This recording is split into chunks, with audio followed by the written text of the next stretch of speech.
Episode 18। दूसरे कमरे में अली मुराद किसी से फ़ोन पर बातें कर रहा था। वो फ़ोन से फारिग हुआ तो मैंने उससे पूछा, यहाँ कोई ऐसी जगह नहीं है जहाँ कैदी की चीखों पुकार सुनने वाला कोई ना हो? अली मुराद चंद लम्हे सोचता रहा, फिर बोला, इस ब्लॉक के आखिरी सिरे पर अभी आबादी नहीं हुई है। कुछ लोगों ने अपने प्लॉटों पर बाउंड्री वॉल ज़रूर बनवा ली है, मगर वहाँ दूर दूर तक कोई आबाद मकान नहीं है। एक मकान वहाँ तकरीबन मुकम्मल है, कुछ कमरों का सिर्फ प्लास्टर होना बाकी है, उसमें खिड़कियां दरवाजे तक लग गए हैं। सखर के एक मारूफ वकील का है। आजकल वहाँ चौकीदारी भी अपने ही गोट का एक आदमी कर रहा है।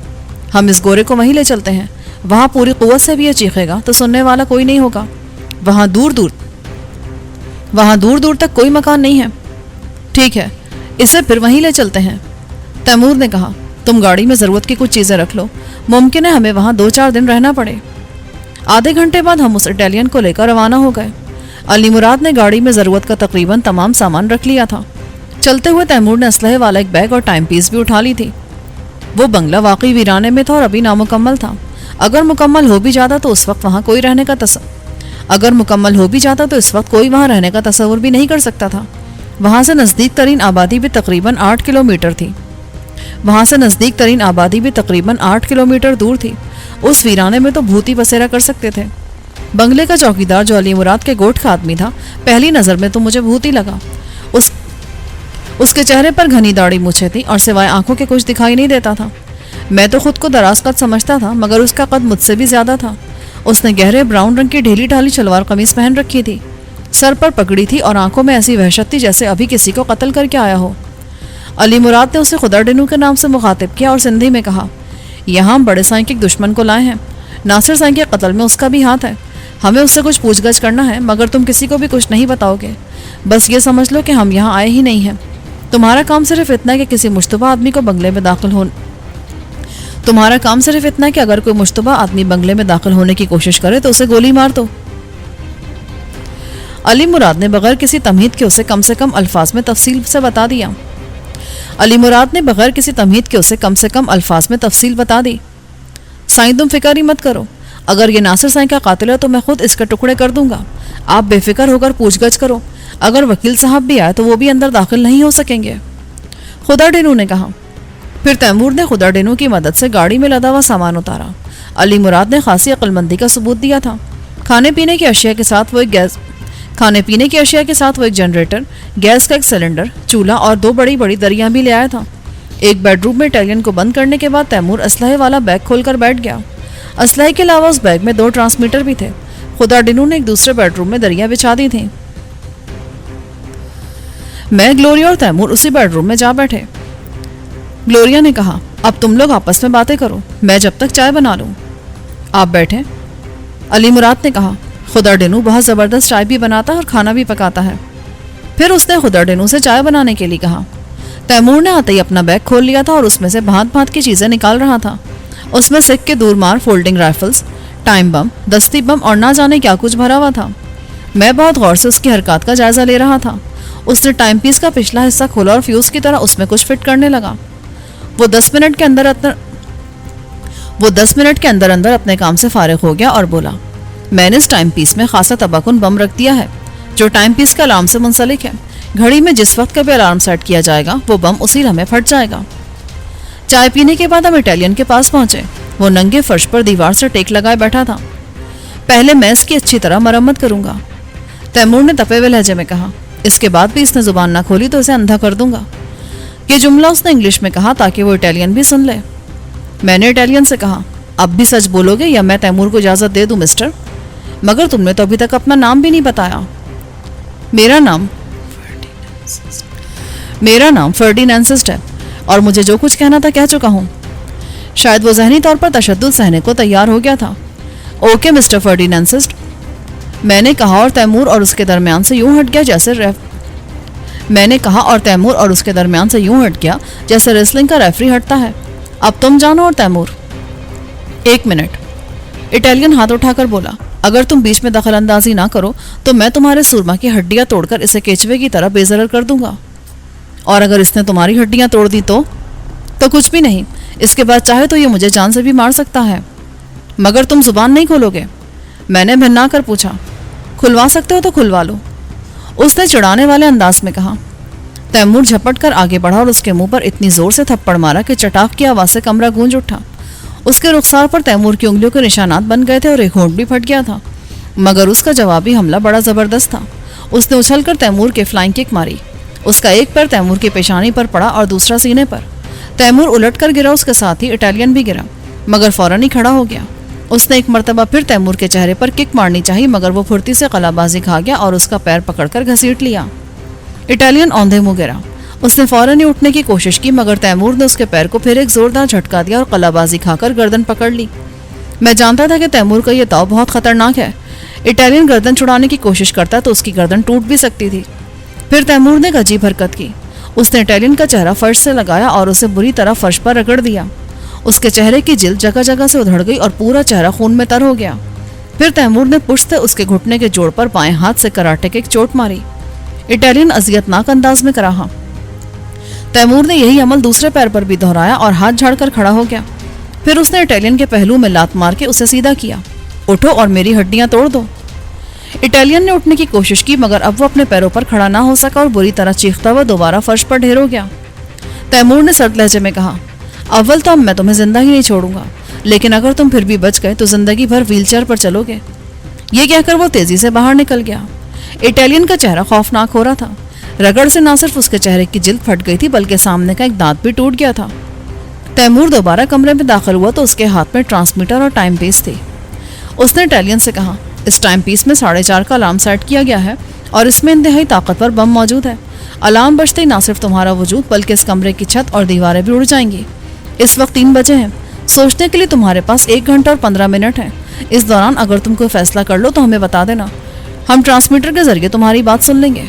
इसके बाद जो 15 मिनट बाकी बचेंगे उसमें कुछ भी नहीं हो सकेगा, क्योंकि हमें खुद भी यहाँ से निकलना होगा।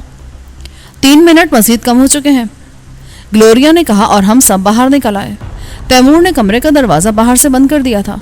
ट्रांसमीटर इटालियन के पास था, मगर टाइम पीस उसकी दस्तरस से बहुत दूर कमरे के एक रोशनदान में रखी गई थी। ना वो इटालियन अपने पैरों पर खड़ा होने के काबिल था, ना कमरे में कोई ऐसी चीज थी जिसके जरिए वो उस रोशनदान तक पहुंच सकता जिसमें टाइम पीस थी। कमरे की दीवारें भी बिल्कुल सपाट थीं। टाइम पीस रोशनदान में रखने के लिए तैमूर ने भी लकड़ी की सीढ़ी इस्तेमाल की थी। हमने दूसरे ट्रांसमीटर को ऑन कर दिया और बराबर वाले कमरे में जा बैठे। अभी हमारे पास 1.25 घंटा है, ग्लोरिया ने कहा। मकान को बम से उड़ाने के बजाय फर्डिनेंसेस से किसी और तरीके से उगलवाने की कोशिश करो। मैं जानती हूँ कि वो मर जाएगा, मगर बताएगा कुछ नहीं। बम के जरिए तो उसे आसान मौत नसीब होगी। जब मौत लम्हा ब लम्हा इंसान की तरफ बढ़ रही हो और उसे यकीन हो कि मेरा खात्मा होने वाला है, तो सब खुददारी और आना धरी की धरी रह जाती है। तैमूर हंसकर बोला, वो लाख सख्त जान और तरबियत याफ्ता एजेंट सही, मगर उसके आसाब चटक कर रह गए होंगे। ऐसी बेबसी की मौत मरना कौन पसंद करता है? फर्ज करो अगर उसने जुबान ना खोली तो हमारे हाथ से तो एक अहम सुराग निकल जाएगा ना? ग्लोरिया ने पूछा। कैसे निकल जाएगा? उस टाइम पीस में कोई बम नहीं है। ये तो एक नफ्सियाती हरपा है। तैमूर मुस्कुरा कर बोला। मैंने तवील सांस लिया। वैसे इसमें शक नहीं कि इस वक्त फर्डिनेंसेस जहनी तौर पर मफलूज हो चुका है। जरा ट्रांसमीटर ऑन करके देखो, वो कुछ कह भी रहा है या खामोशी से मौत का इंतजार कर रहा है। तैमूर ने ट्रांसमीटर ऑन कर दिया। उसमें फ्रीक्वेंसी पहले से ही सेट थी। इटालियन की तरफ से बिल्कुल खामोशी थी, बस वो गहरे गहरे सांस ले रहा था। हम खामोशी से उसके सांसों की आवाज सुनते रहे। ये मैं किस मुसीबत में पड़ गया हूं? वो अपनी मादरी जुबान में बड़बड़ाया। इंसान किसी अजाब में मुब्तला हो तो अपनी मादरी जुबान याद रह जाती है। इंसान जब किसी अजाब में मुब्तला हो तो उसे अपनी मादरी जुबानी याद आती है। ग्लोरिया इटालियन जानती थी, इसलिए उसने कागज पर लिखकर हमें बताया कि वो क्या कह रहा है। उसकी तरफ से फिर खामोशी छा गई। मैंने घड़ी देखी, 3:40 हो चुके थे। मैंने ग्लोरिया से कहा, अभी हमारे पास 50 मिनट हैं। क्यों ना इस दौरान एक कप कॉफी का पी लिया जाए। मेरा मकसद महज उस इटालियन को इस एहसास में मुक़य्यद करना था कि वह मौत का मुंतज़िर है और हम कॉफी पीने की बात कर रहे हैं। मैं फर्डी से एक आखिरी बार बात कर लूं?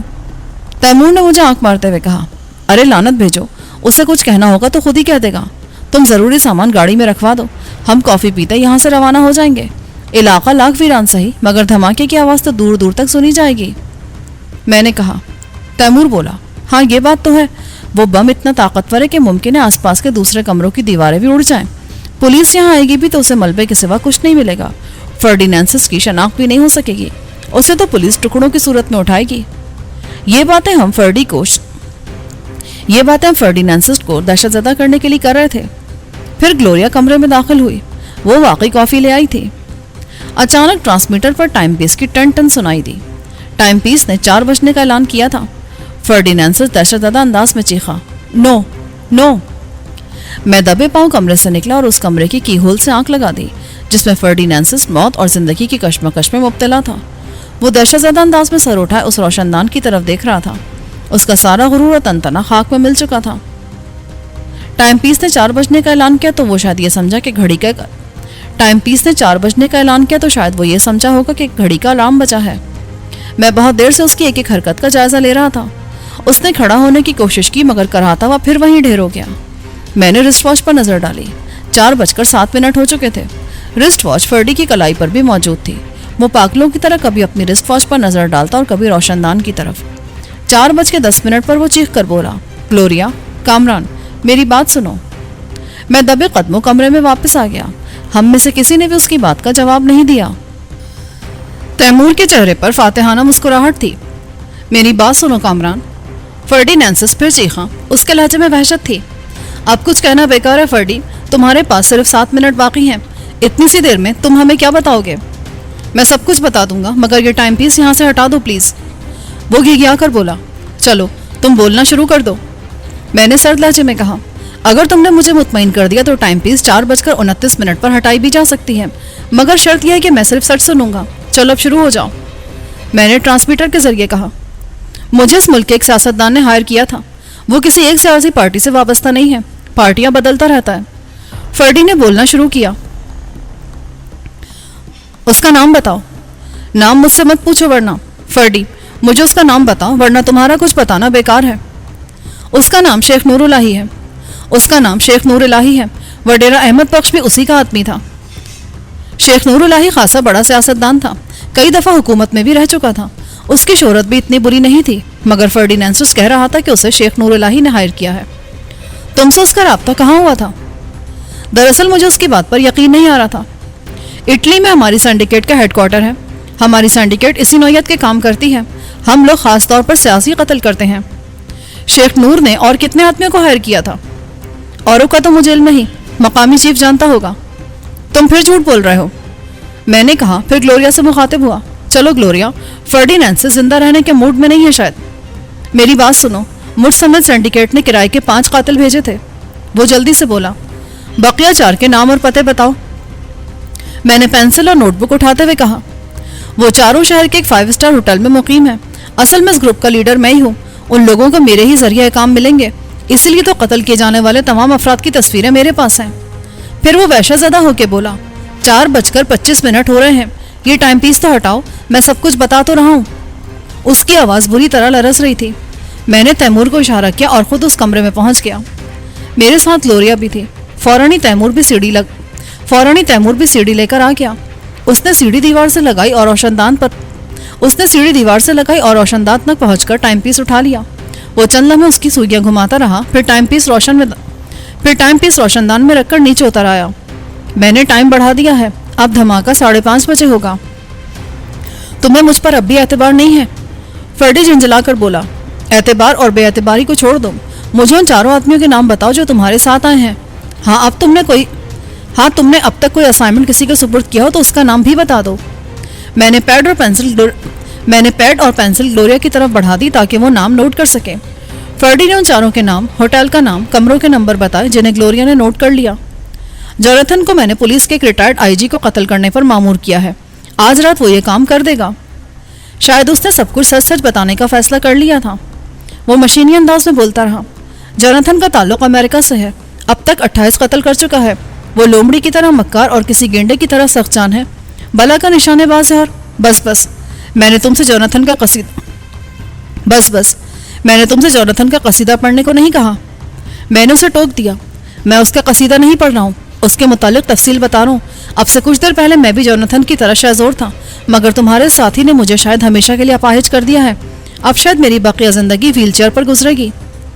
तुमने अगर हमारे साथ ताउन किया तो तुम फिर पहले की तरह अपने पैरों पर खड़े हो जाओगे। تم نے اگر ہمارے ساتھ تعاون کیا تو تم پھر پہلے کی طرح اپنے پیروں پر کھڑے ہو سکو گے۔ تیمور نے کہا، تمہارے گھٹنوں کے دونوں جوڑ نکل گئے ہیں۔ ممکن ہے کوئی ماہر سرجن آپریشن کے بعد تمہیں اس قابل کر دے کہ تم اپنے پیروں پر چل سکو، مگر اس کا امکان 10% سے بھی کم ہے۔ البتہ ہمارے پاس اس کا دیسی علاج موجود ہے۔ ہمارے یہاں کے پہلوان ریٹائر ہونے کے بعد یہی کام کرتے ہیں۔ کوئی بھی ماہر پہلوان چند منٹ میں تمہارے جوڑ بٹھا دے گا، پھر 1 ہفتے بعد تم پہلے کی طرح اپنے پیروں پر چل سکو گے۔ فرڈی نے بے یقینی سے تیمور کو گھورا تو اس نے کہا، میں تم سے مذاق نہیں کر رہا، یہ حقیقت ہے۔ تیمور ٹھیک کہہ رہا ہے، میں نے کہا، اس کا دیسی علاج ہی ممکن ہے۔ تم بس ہمارے ساتھ تعاون کرو، میں تمہارے علاج کی ذمہ داری لیتا ہوں۔ اب تم مجھ سے اور کیسا تعاون چاہتے ہو؟ مجھے جو کچھ معلوم ہے تمہیں بتا تو رہا ہوں۔ ٹھیک ہے، فی الحال اتنا ہی کافی ہے۔ تیمور، ٹائم پیس کا بم ناکارہ کر دو اور فرڈینانسس کو فوری طور پر کافی اور کوئی پین کلر ٹیبلٹ دے دو۔ میرا حلق خشک ہو رہا ہے، میرے اعصاب چٹک کر رہ گئے ہیں۔ کہیں سے اگر تھوڑی سی وسکی مل جائے تو۔ سوری پارٹنر، ہم میں سے کوئی بھی وسکی کا عادی نہیں ہے، اسی لیے فوری طور پر تمہاری یہ خواہش پوری نہیں ہو سکتی۔ ہاں، بعد میں تمہیں وسکی منگوا دوں گا۔ ممکن ہے گلوریا پیتی ہو، فرڈی نے کہا، 1 آدھ پیک تو اس سے بھی مل جائے گا۔ تم کیا مجھ سے واقف نہیں ہو؟ میں تفریحی موڈ میں ہوں تو ضرور پی لیتی ہوں، مگر عادی نہیں ہوں۔ میں شام تک تمہیں منگوا دوں گا، میں نے اسے تسلی دی۔ اس دوران تیمور سیڑھی پر چڑھ کر ٹائم پیس اتار کے لے گیا تھا۔ جوناتھن کا طریقہ کار کیا ہے؟ میں نے اس سے پوچھا۔ میں دراصل آئی جی صاحب کے قتل کی کوشش کو ناکام بنانا چاہتا تھا۔ طریقہ کار بھی وہ خود ہی طے کرتا ہے، سارے فیصلے وہ خود ہی کرتا ہے، خاصا سرکش آدمی ہے۔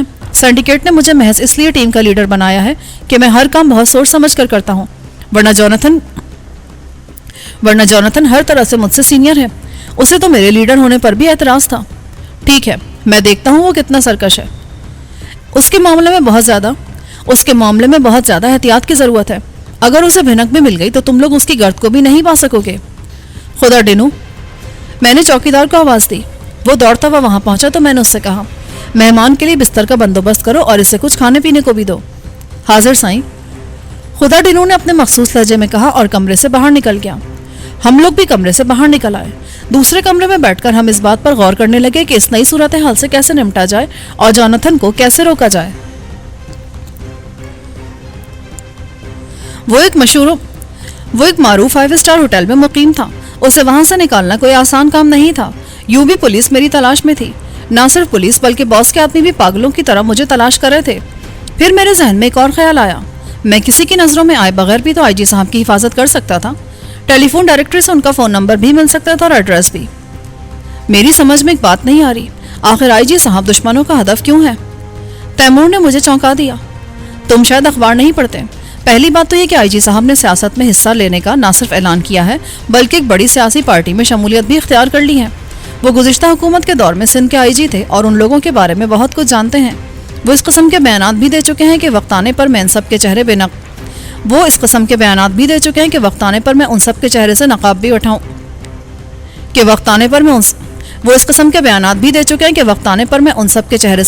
اٹھاؤں گا۔ ان کے پاس یقیناً ایسے ٹھوس ثبوت موجود ہوں گے جس کی وجہ سے مخالفین بوکھلا گئے ہیں۔ 6 مہینے بعد ملک میں عام انتخابات ہونے والے ہیں۔ اس صورت میں اگر آئی جی صاحب ان حقائق کو منظر عام پر لے آئے تو ان کے مخالف بیشتر امیدواروں کی ضمانتیں تک ضبط ہو جائیں گی۔ پھر تو آئی جی صاحب کو ضرور قتل کرائیں گے۔ تیمور بولا، اور ہم ضرور ان کی حفاظت کریں گے۔ چلو کہیں سے آئی جی صاحب کو فون کرتے ہیں، معلوم تو ہو کہ ان کی مصروفیات کیا ہیں، وہ گھر سے کس وقت نکلتے ہیں اور ریٹائر ہونے کے بعد آج کل کیا کر رہے ہیں۔ میں نے علی مراد اور خدا ڈینو کو وہیں چھوڑا اور انہیں تاکید کر دی کہ قیدی کی نگرانی کرنا۔ اول تو وہ فرار ہونے کی پوزیشن میں نہیں ہے، مگر وہ مضبوط قوت ارادی کا مالک ہے، بھاگنے کی کوشش کر سکتا ہے۔ وہاں سے قریب ترین آبادی بھی تقریباً 8 کلومیٹر دور تھی۔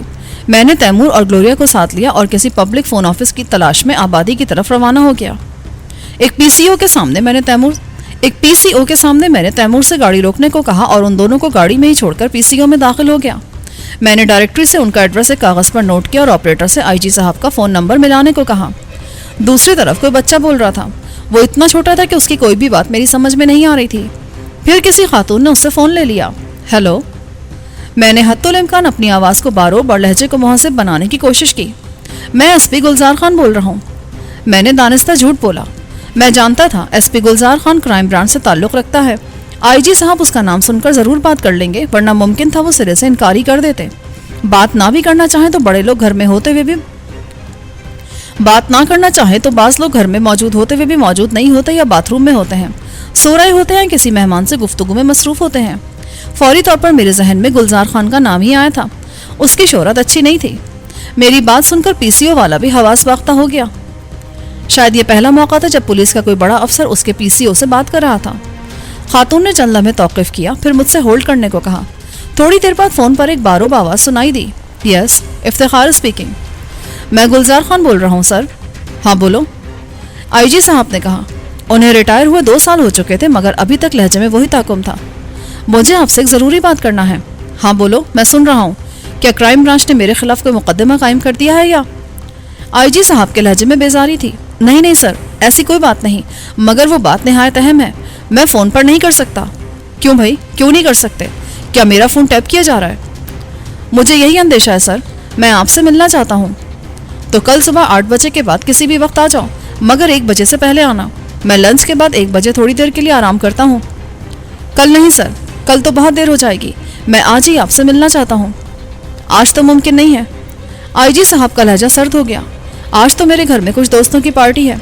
इस मौके पर मैं कोई ऐसी वैसी बात नहीं सुनना चाहता जो मुझे नागवार गुजरे। तुम कल आ जाओ, मगर फ़ोन करके आना। इससे पहले कि मैं कुछ और कहता, उन्होंने सिलसिला मुनक़ता कर दिया। मैंने जेब से पैसे निकाले और पीसीओ वाले की तरफ बढ़ा दिए। रहने दे सर, आपसे पैसे लेने को जी नहीं चाह रहा। क्यों भाई? क्या मैं किसी तरफ से माजूर या मोहताज नजर आता हूँ या? मैंने सख्त लहजे में कहा। यह बात नहीं है सर, बस ये मेरी खुशी है कि सीधी तरह पैसे पकड़ो। मैंने उसे झिड़क दिया। मेरे पास फालतू वक्त नहीं है। उसने गड़बड़ा कर मुझे देखा, फिर मेरे तेवर देखकर जल्दी से नोट ले लिए और बकिया पैसे मुझे वापस देते हुए बोला, सर अगर जहमत ना हो तो आपके लिए ठंडा मंगवाऊं? बहुत शुक्रिया, अभी तो मैं जल्दी में हूँ, फिर कभी सही। इस मर्तबा मैंने कदर नर्म लहजे में कहा और पीसीओ से बाहर निकल आया। तैमूर और ग्लोरिया दोनों बेचैनी से मेरे मुंतजिर थे। ग्लोरिया ने छूटते ही पूछा, क्या हुआ? मैंने मुख्तसरन उन लोगों को बताया कि फ़िलहाल आईजी साहब का घर से बाहर निकलने का इरादा नहीं है। उनके घर में आज पार्टी भी है। इस मौके पर जोनाथन उन्हें कत्ल करने की जरूरत नहीं करेगा। मुमकिन है पार्टी में पुलिस के आला अफसरान भी मौजूद हों। ऐसा हुआ तो उन लोगों के साथ गार्ड्स भी होंगे। इस किस्म की तकरीबात ही में तो कातिल को अपना काम करने का मौका मिलता है। आईजी साहब आज ही तो खतरे में हैं। तो फिर क्या किया जाए? उनके घर की निगरानी की जाए। और अगर जोनाथन मेहमानों में शामिल हुआ तो तुम क्या कर लोगे? ग्लोरिया ने तंज किया। अगर ऐसा है तो फिर बहुत मुश्किल हो जाएगी। मैंने तशवीर ज़दा लहजे में कहा। फिर ग्लोरिया से पूछा, तुम जोनाथन को पहचानती हो? नाम तो सुना है, मगर देखने का इत्तेफाक कभी नहीं हुआ। ऐसा करो, तुम जोनाथन के होटल चली जाओ, वहीं उसका ताक़ुब करो और देखो कि वो कहाँ जाता है। ट्रांसमीटर पर हमसे राब्ता रखना।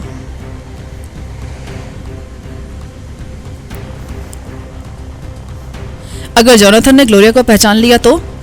तैमूर ने कहा, यह रिस्क तो हमें लेना ही पड़ेगा। तुम अली मुराद के साथ जाना, मैं और तैमूर आईजी साहब के बंगले की निगरानी करेंगे। मैं अकेली ही चली जाऊंगी। अली मुराद भला क्या कर सकेगा? मैं जोनाथन से खौफजदा नहीं हूँ। बात खौफजदा होने की नहीं है ग्लोरिया। किसी भी खतरे की सूरत में अली मुराद तुम्हारी मदद तो कर सकेगा।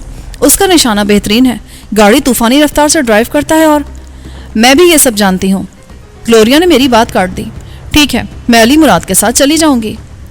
मेरा ख्याल है तुम इस जीन्स शर्ट के बदले शलवार सूट पहन लो या साड़ी बांध लो। जोनाथन अगर तुम्हें पहचानता भी होगा तो पहली नज़र में नहीं पहचान पाएगा। मैंने उसी वक्त अली मुराद को रवाना कर दिया ताकि वो ग्लोरिया के लिए शलवार सूट और चप्पल ला सके।